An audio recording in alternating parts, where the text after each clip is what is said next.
Morning guys, how are you? Today is a sunny and warm day. E aí pessoal, tudo bem? Hoje está um dia ensolarado e quente, né? Mas vamos lá, vamos seguir. Precisamos dar continuidade às nossas obrigações, certo? Então, para a aula de hoje, né, faremos uma revisão básica, né, uma recapitulação, né, sempre bom para a gente não esquecer, né, nos mantermos sempre alinhados aí, uma vez que eu já disse, inclusive em sala de aula, que é necessário que a gente não acumule dúvidas, né, a disciplina de língua inglesa, ela exige muito conhecimentos anteriores, então é necessário que a gente não deixe dúvidas, né, para que não seja prejudicado nos próximos conteúdos. Então, o assunto que nós revisaremos e daremos continuidade hoje, né, é o assunto do passado simples, né, em inglês, past simple, ok? Então, bom, primeiro, né, revisando o que a gente viu até agora, a regrinha básica, né, a regrinha, na verdade, estrutural, né, da formação do passado simples em inglês, né, é a presença do ED no final dos verbos regulares, né, aqueles que seguem um padrão, por isso são chamados regulares, né. Então, a regra geral é o acréscimo do ED no final do verbo, né, e há casos em que a gente vai precisar colocar IED, né, que são os casos, que é justamente o caso dos verbos que terminam em Y, precedidos de consoante, certo? Então, como study, certo? Cry, fly, né? São verbos que terminam em Y e são antecedidos, né, esses Y de consoantes. Então, a gente retira o Y e acrescenta IED. Portanto, flying, crying, ok? Studied e por aí vai, tá? Se antes do Y vier vogal, então a gente aplica a regra geral, é só o ED mesmo. Ok, isso é uma regra básica que a gente já viu anteriormente, tá? Para os verbos regulares, eles seguem esse padrão, né? Então, para exemplificar um pouco esses regulares, né, antes da gente ir para a próxima parte, né? Então, eu trouxe para vocês aqui alguns exemplos, né? Exemplos com verbos regulares e tal, onde a gente acrescenta ED e ED, né, respectivamente. Então, primeiro exemplo, um exemplo simples, I play Free Fire, né? Um joguinho tão querido de vocês, que está bem em evidência atualmente, né? Joguinho de celular. Então, I play Free Fire, então eu jogo Free Fire, ok? Percebam, o verbo está no presente. Eu jogo Free Fire. I play Free Fire, né? Lembrando que o verbo play pode significar jogar, brincar, né? Ou tocar algum instrumento, se for o caso. No caso aqui, como a gente está falando do jogo do celular, né? Então a gente interpreta como jogar, né? I play Free Fire.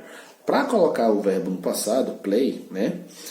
Eu devo acrescentar ED, já que ele termina em Y, mas é antecedido de vogal, certo?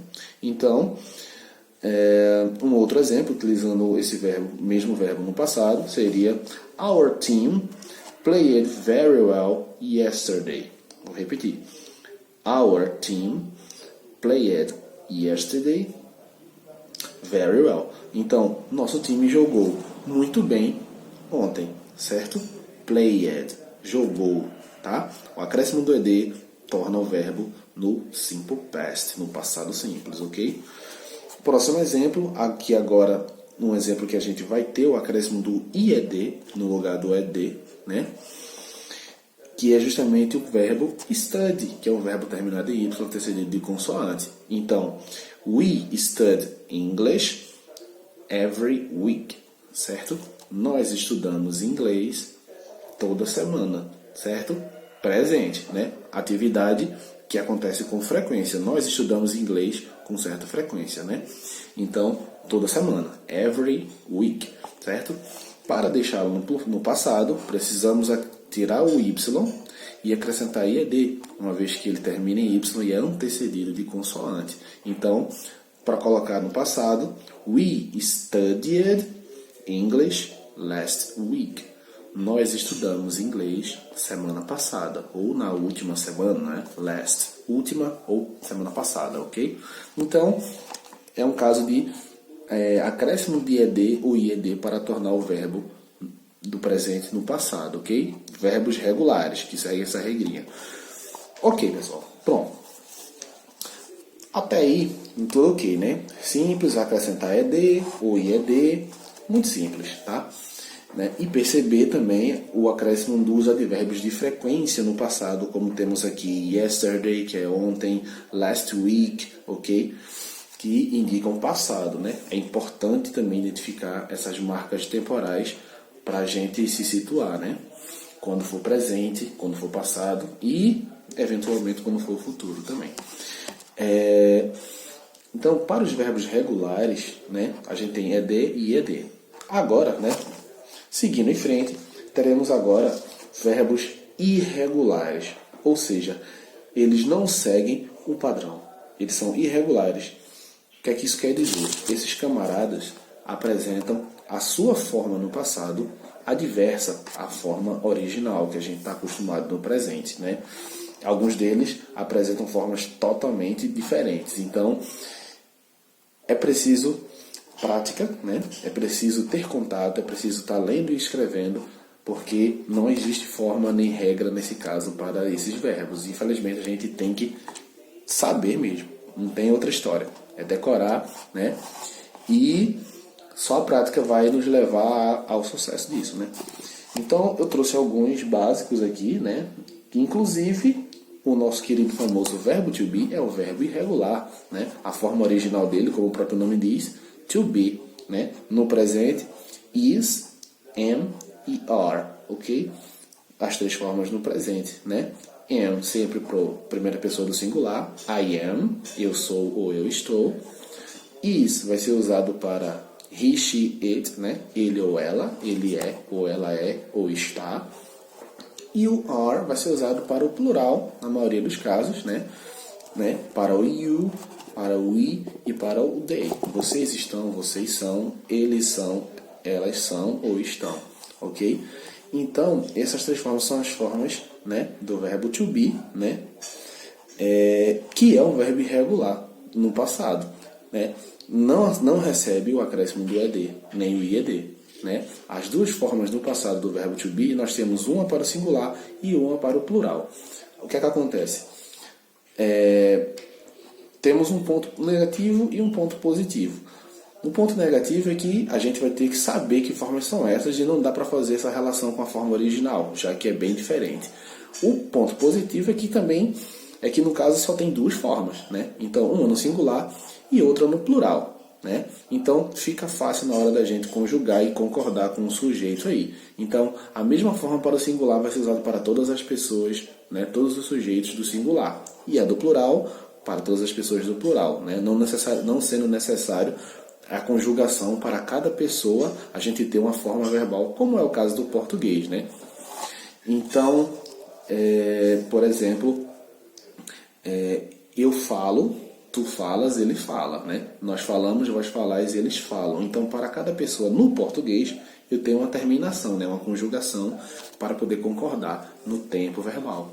Nesse caso do inglês, não. Eu vou ter uma forma para o plural e uma forma para o singular. A forma para o singular no passado do verbo to be é was. Então, para todas as pessoas do passado no singular, eu usarei was, né? I was, né? He was, she was, it was, né? Para todos esse singular, eu vou usar was. E para todos os plurais, eu usarei were, ok? Novamente, were. Então, you were, né? They were e we were. Então, temos duas formas apenas, uma no singular e uma no plural, né? É só associar. Was é a forma que tem a escrita menor, apenas 3 letras, né? Então você pode associar com o menor singular, um único elemento, né? E o were tem 4 letras, é uma palavra um pouquinho maior, associa ao plural, porque é uma palavra maior, tá? É uma forma de você conseguir também associar, né? Uma vez que tudo que a gente pode usar de estratégia para assimilar, associar, né? Para fazer essa referência, para a gente é lucro, tá? Então, vamos lá. Então, o próprio verbo to be é um verbo irregular, né? Vejam bem, am, is, are no presente. E no passado, was e were, ok? Vamos dar alguns exemplos aqui de alguns verbos que são comuns e que têm a forma diferente. São verbos irregulares no passado. Então, primeiro verbo, o verbo make, o verbo fazer, né? Verbo bem conhecido, né? You make me feel better, né? Você me faz, né? Eu me sentir melhor, tá? You make my day better. Você faz meu dia melhor. Enfim, é um verbo fazer, é um sinônimo do verbo do, né? Que é o verbo fazer também, e também é um verbo irregular, que tem um passado did, tá? O passado do verbo make, em questão aqui, não confundir com make up. Cuidado! Make up é uma palavra que está muito em evidência, né? A palavra famosa, muito conhecida pelas meninas, inclusive, porque significa maquiagem, né? Maquiar-se, né? Make-up, né? Não confundir make-up com make, tá? Make é o verbo fazer. Então, um exemplo aqui com esse verbo, né? No primeiro, no presente, como a gente fez anteriormente. Então, I make my bed every day. I make my bed every day. Então eu faço ou eu arrumo, nesse sentido, né, minha cama todo dia, certo? Então, colocando o verbo make no passado, nós temos made, né? Lembra do made in China aí, tão presente nos brinquedos, né, nas coisas que a gente foi acostumado a ver por aí, né, nos carrinhos, enfim, nos bonecos, nas bonecas. Então, made, você troca o K pelo D e torna o verbo no passado, certo? Então, para colocar no passado, só trocar o K pelo D. No caso, mais um exemplo aqui, I made, no caso agora, eu fiz, né? I made my bed this morning. Repetindo, I made my bed this morning. Então, eu fiz minha cama nessa manhã. Ok? Então, é um ato passado, por isso o verbo precisou ficar na forma passada, certo? No caso aqui, make para made, ok? Mais um exemplo aqui, tá? Então, my brother go to the garden to play every day. Repetindo, my brother go to the garden to play every day. Né? Nós temos aqui o verbo go, que é o verbo ir, tá? E temos o verbo play também, que é o verbo brincar. Porém, no contexto aqui, né, a gente tem, ó, meu irmão foi para o jardim, né? Go to the garden, o go é o verbo ir, né? To play every day. Meu irmão vai para o jardim para brincar todo dia, né? Como eu falei, o play pode ser brincar também. Ok, então, no passado, o passado do verbo go é uma forma totalmente diferente, tá? Então, cuidado. Go, no passado, é utilizado como went. Went, W-E-N-T. Então, my brother went to the dentist, né? Um exemplo diferente. Então, my brother went to the dentist, 2 months ago. Repetindo, my brother went to the dentist 2 months ago. Então, meu irmão foi ao dentista 2 meses atrás. Já que a gente tem um passado aqui, go vai para a forma, né, passado, went, ok? 2 months ago, 2 meses atrás, ok? Então, mais um exemplo, verbo to be aqui agora. I am good today. Eu estou bem hoje. Eu estou bem, né? Good, bom, bem. Então, I am good today. Eu estou bonzinho hoje, né? I was tired yesterday. Eu estava cansado ontem. Então, veja, I am para I was, né? Como eu falei, was é a forma negativa, aliás, perdão, é a forma no passado singular do verbo to be, né?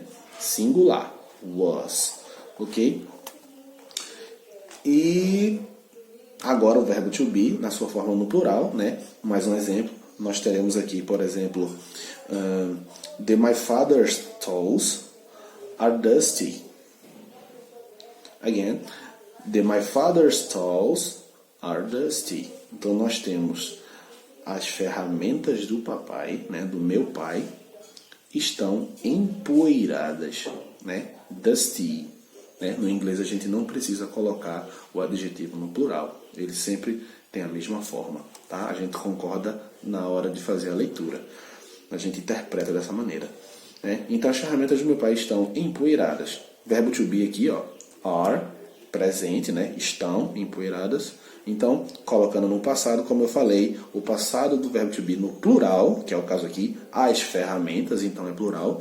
Então, a forma do verbo to be no passado fica were, né? Então, se eu quiser dizer que as ferramentas do papai estavam empoeiradas, né? The my father's toes were dusty.